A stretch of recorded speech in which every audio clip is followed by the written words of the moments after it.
Imagine being trapped, not by swords, but by an unseen enemy. What if the most brutal medieval sieges weren't won with steel and stone, but with something far more insidious, the slow, grinding torment of the human mind? This isn't about valiant charges, but the dark art of psychological warfare, where starvation, disease, and raw fear became the ultimate weapons to break a castle's will without a single arrow being fired. You stand on the battlements and watch the horizon darken with banners, thousands of them. The sound reaches you before the sight fully registers, drums, methodical and endless, pounding a rhythm meant to crawl inside your skull and never leave. You realize this isn't an army preparing to attack, this is an army preparing to wait. And so are you. This is Medieval Archive, where the Middle Ages are stripped of legend and left exposed. The siege begins not with fire or steel, but with a message written across the landscape itself.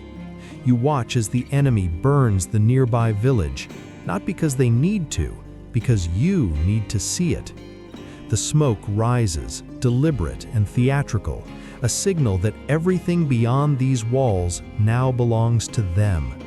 The fields you relied on for grain, the mill where your flour was ground, the roads that connected you to the world, all of it, consumed or controlled. You are not just surrounded, you are erased from the world outside. The banners multiply each day. Tents spread like a second city encircling your walls, organized and permanent. At night, their campfires mirror the stars above, and you begin to understand what this display is designed to accomplish. It is not merely preparation, it is theater. Every torch, every standard, every drumbeat echoing against stone is a performance crafted for your benefit. The message is brutally clear. We are many, we are patient, we are organized, and you are alone. No one is coming to break this ring. No supply caravan will reach you.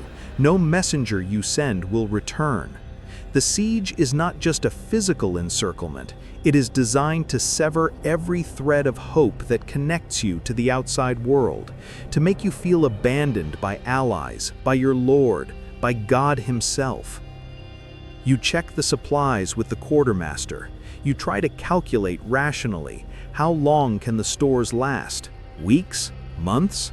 But the numbers are never comforting, because you know they rest on fragile assumptions, that the grain hasn't already begun to rot in the damp storage rooms, that the well will continue to flow, that no one will panic in the night and gorge themselves on rations meant for tomorrow. Rationing begins immediately, but rationing itself becomes a psychological wound. Every smaller portion is a stark reminder that time is your enemy now, that you are losing something irreplaceable with each sunrise, that the end, however it comes, draws closer with every meal that grows thinner. Then the hunger begins in earnest. Not the simple hunger of a missed meal or a day of fasting, but something that reaches deeper, something that begins to rewire the architecture of your thoughts. You stop thinking about tactics and strategy. You stop thinking about honor or duty or the glory of resistance. You think about bread, the memory of it, the smell of it fresh from the oven. You dream about feasts you barely remember, and you wake to find the ache still there, duller now but relentless, a constant companion that never sleeps. Hunger does not sharpen the mind as some romantic tales suggest. It erodes judgment. It frays patience. Tempers flare over nothing. Someone is accused of stealing from the stores. Perhaps they did. Perhaps they didn't. The truth becomes irrelevant.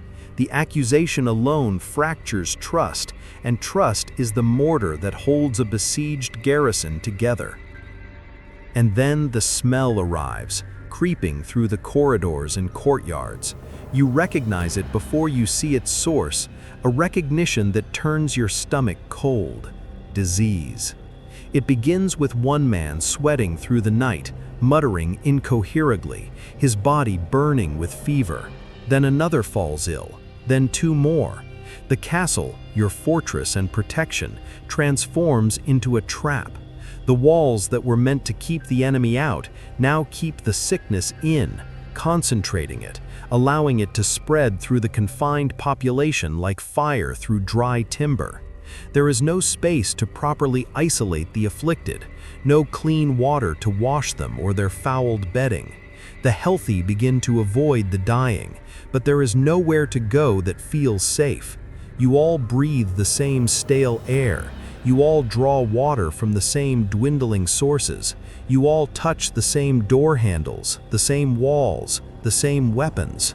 The well becomes everything. It is guarded more carefully than the main gate. Every drop is accounted for, rationed with severity that breeds resentment. And when someone whispers that the water tastes strange, that it carries a flavor that shouldn't be there, a cold certainty settles in your chest like a stone. Contamination. Whether by accident, by sabotage from within, or by some clever siege tactic from without, the cause hardly matters now.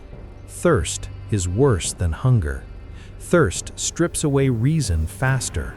Thirst reduces grown men to begging, to weeping over a cup of brackish, suspect water that might kill them slower than dying of thirst. You realize with creeping horror that the enemy outside the walls has barely lifted a sword. You are defeating yourselves, cell by cell, hour by hour. One morning, something strikes the courtyard with a dull thud. Not a stone from a trebuchet meant to shatter walls. A sealed clay pot, intact and deliberately aimed. Inside, a message written in your own language. The enemy commander offers terms, spelled out with careful reasonableness.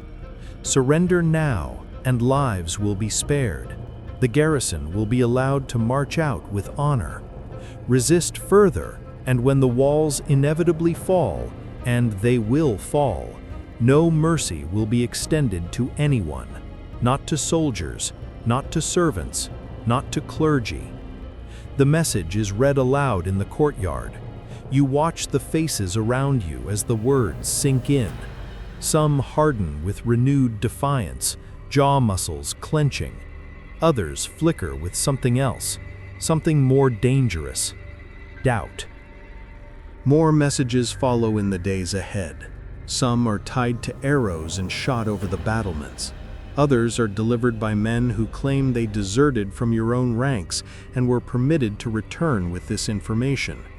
The enemy commander, they report, is a reasonable man. He takes no pleasure in needless bloodshed. He respects courage, but not foolishness. Your own lord, they whisper, has abandoned this castle to its fate. The promised relief army has turned back, recalled for more important matters elsewhere. These might all be lies, probably are lies, but you do not know with certainty, and not knowing is precisely the point of this exercise.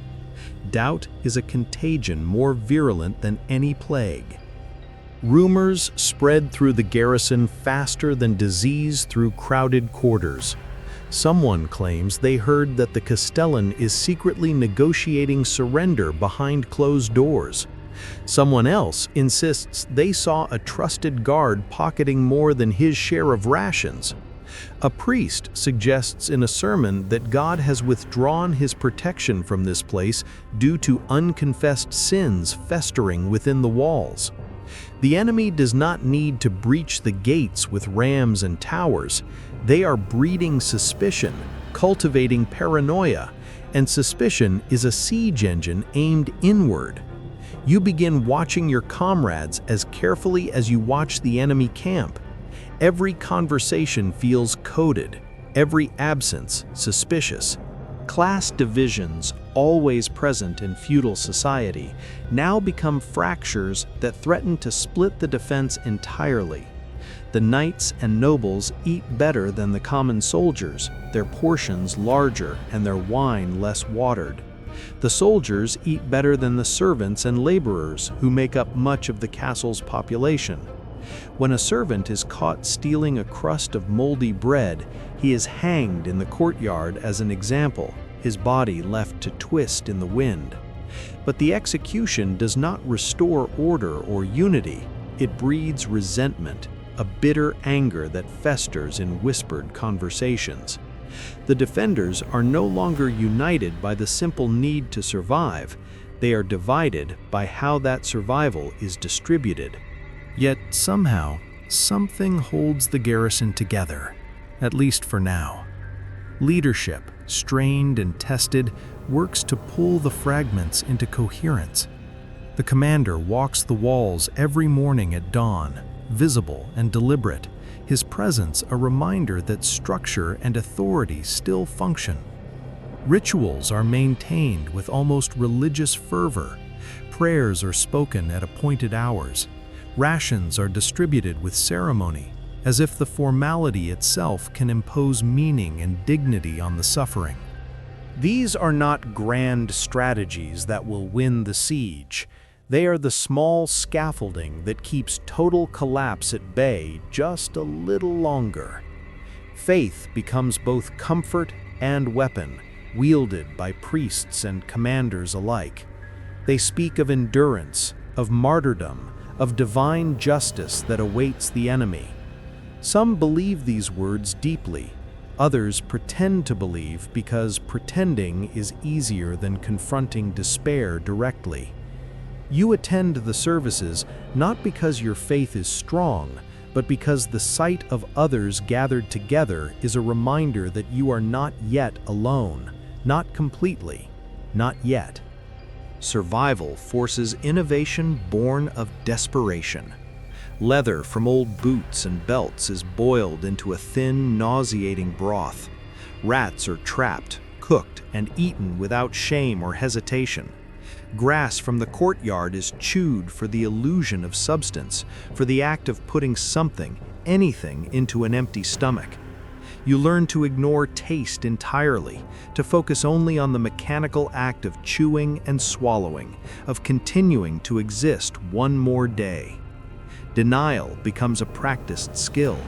You tell yourself this situation is temporary, that relief forces are surely on the march, that the enemy will tire of waiting and withdraw. You do not truly believe these comforting lies, but you recite them anyway, because the alternative, accepting that hope is gone, feels like surrendering before the walls even fall.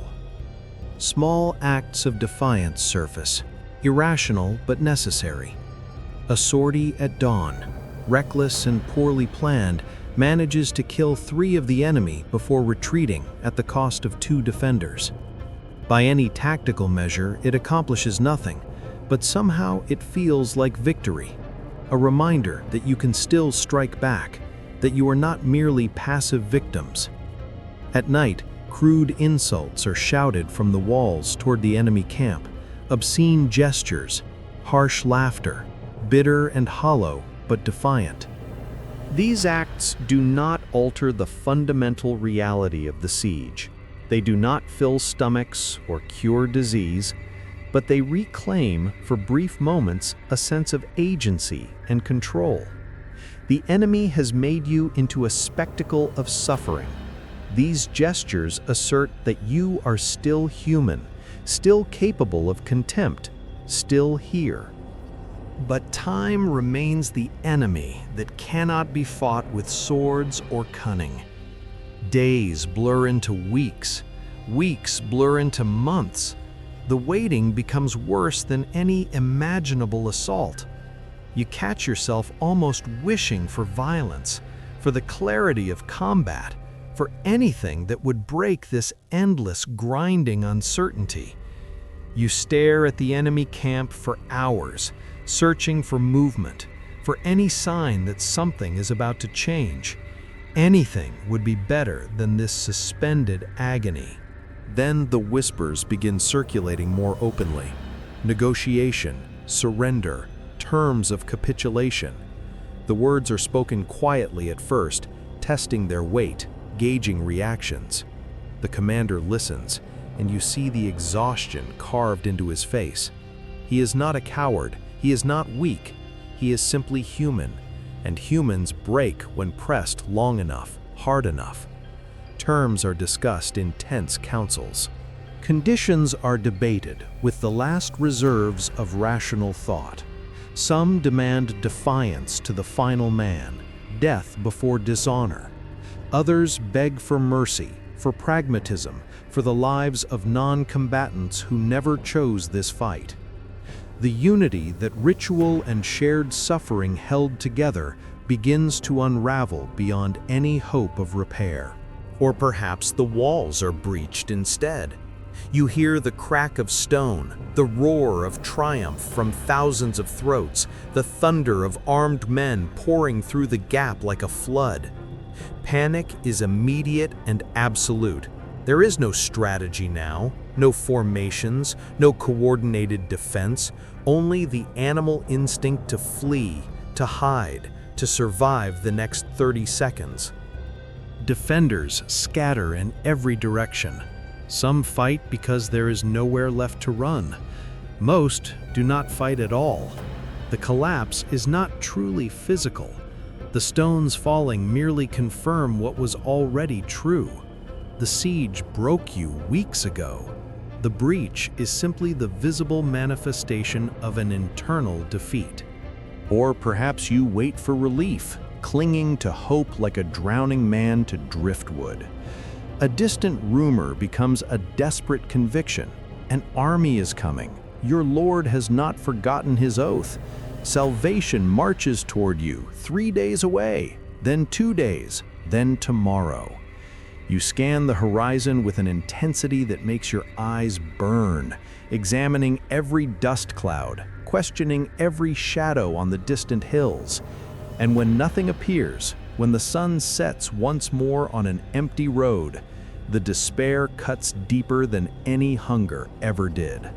Hope, you discover, is the cruelest weapon of all. Its absence leaves a wound that never fully heals. The siege ends eventually. They always do. Surrender, assault, starvation, relief if fortune smiles.